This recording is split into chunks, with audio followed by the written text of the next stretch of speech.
Сәлеметсіздер ме, құрметті 11-ші сынып оқушылары? Бүгін бізде қазақ тілі сабағы.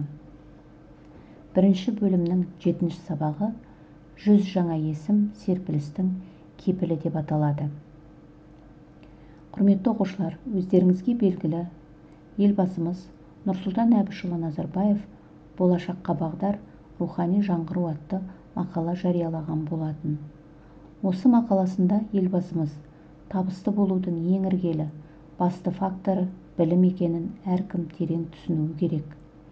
Жастарымыз басымдық беретін межелердің қатарында білім әрдайым бірінші орында тұруы шарт. Себебі құндылықтар жүйесінде білімді бәрінен биік қоятын ұлт қана табысқа жетеді деп жазған еді. Сонымен қатар елбасымыз жастар өмірге шынайы көзбен қарап, өз тағдырларына өздері иелік ете алатын азаматтар болу үшін оларға үлгі ұсынуымыз керек деп, осы мақаланың аясында жастардың үлгі алуына, заманауи Қазақстанның келбетін танытуға мүмкіндік беретін 100 жаңа есім жобасы ұсынылған болатын. Осы 100 жаңа есім жобасына енген тұлғамен бүгін біз таныспақшымыз.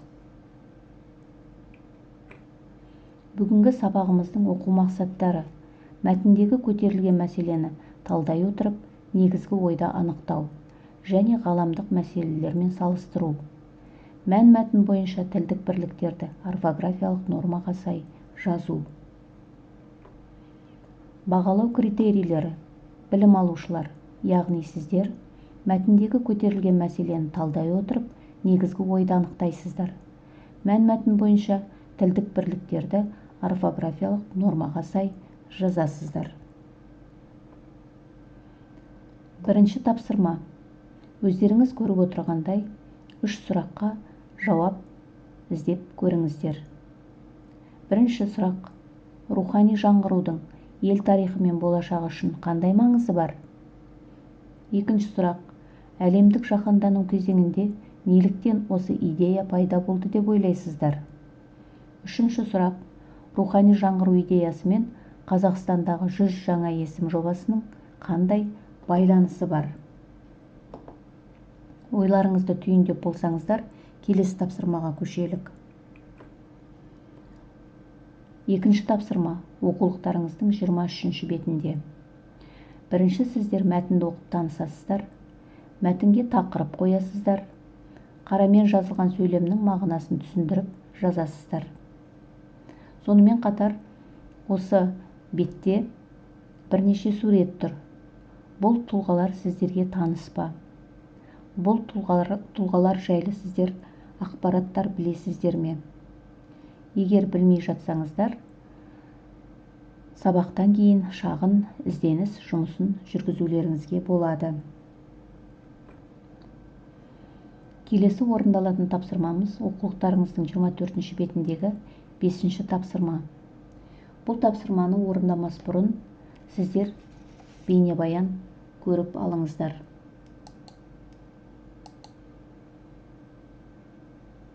Қазақстанның 100 жаңа есімі жобасына енген 29 жастағы дарынды математик Асан Жолдасов Пифагор қосымша білім беру мектебінің негізін қалаған жас маман. Бұл білім шаңырағында оқығандар бүгінде математика пәні бойынша халықаралық олимпиадаларда жүлделі орындар алып жүр. Қазақстанның 100 жаңа есімі жобасына Асан Жолдасов туралы мәліметтерді Пифагор мектебі оқушыларының ата-аналары жіберіпті. Өзге пәндерден гөрі математиканы сүйіп оқыған Асанның бала күнінде алғашқы олимпиада жарыстарында жолы болмапты. Жеңгенімнен жеңілгенім көп болды дейді ол. Жәутіков атындағы республикалық физика-математика мектебіне де бірінші сынақтан түсе алмай, кейін олимпиада жеңімпазы болып оқуға қабылданады. Осыдан соң ол бірнеше халықаралық олимпиадалар мен жарыстардың алтын, күміс жүлдегері атанады. Пифагор мектебін ашқан кезде мен 19 жасымда қатты максималист болатын. Сол максималистік характерім өз өміріндегі болған қиыншылықтарды, жеңілістерді жеңе біліп үйренгеннен кейін, сол жеңе білуді балаларға да үйреткім келді. Екіншіден, өзім мақсатым білім арқылы, білім беру арқылы Қазақстанға жақсы бір результат алып келу.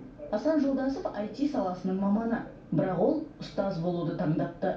Жас математиктің есебі бойынша ол бір сағатта жүздеген баланың өмірге деген көзқарасын өзгертіп, жеңіске жетуіне ықпал ете алады. Асан Кенжеғазыұлы ең бірінші орында ол өте еңбекқор адам.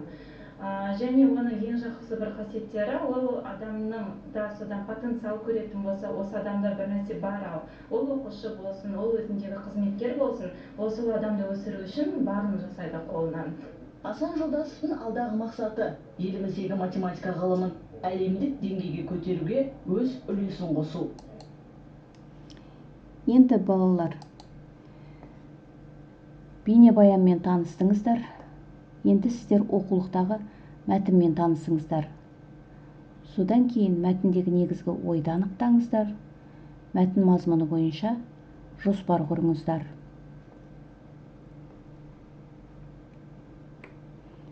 Келесі тапсырмамыз оқулықтың 25-ші бетіндегі 7-ші тапсырма.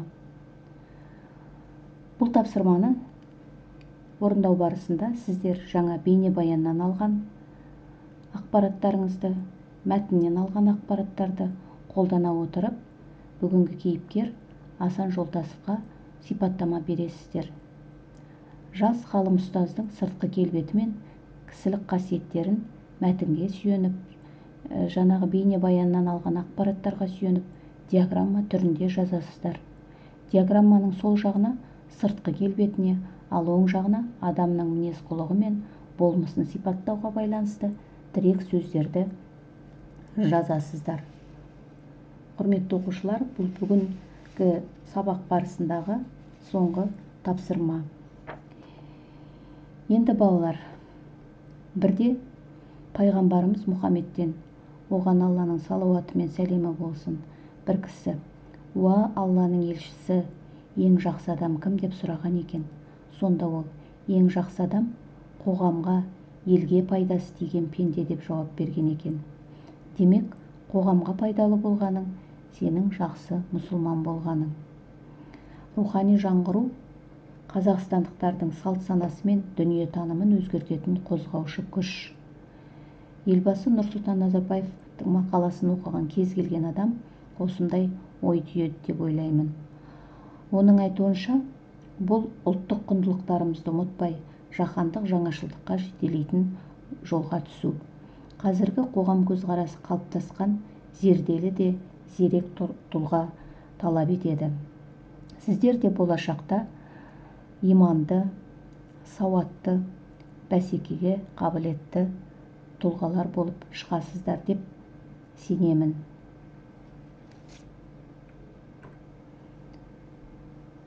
Сіздерге сәттілік тілеймін. Сау болыңыздар.